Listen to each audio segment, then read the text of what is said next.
This is what organizing looks like. That's right. This is what building power looks like. This is what changing the country looks like. It's when we choose to show up and occupy the room and talk about the things that matter most, talking about our future. You know, Reverend, you bring up a funny anecdote, and I'm proud to be a bartender. Ain't nothing wrong with that. There's nothing wrong with working retail, folding clothes for other people to buy. There is nothing wrong with preparing the food that your neighbors will eat. There is nothing wrong with driving the buses that take your family to work. There is nothing wrong with being a working person in the United States of America, and there is everything dignified about it.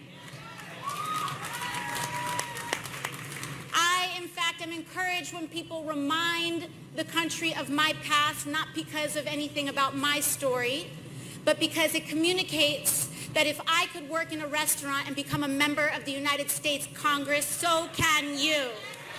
So can you. And so what we are fighting for are the policies that are concentrated in working people and communities of color and the historically disenfranchised to make that more possible in America, to make us be a nation that keeps its promise and lives up to the words in our founding charter. So I want to thank you all again for joining us here today.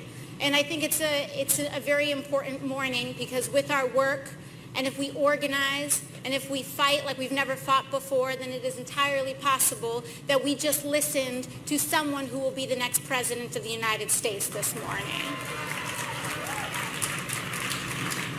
I was reflecting last night on what I kind of wanted to share with you all today, and I'm again so grateful and thankful for the opportunity to be here.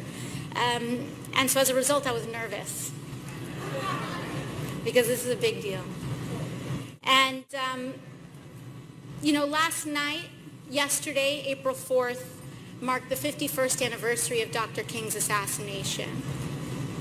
And I found myself reflecting on this deeply, because it was in studying King as a young person that truly launched me to form a worldview that I have today. And I find so much of this present moment to really be a revival and a picking up of where King left off. That is what this moment is all about.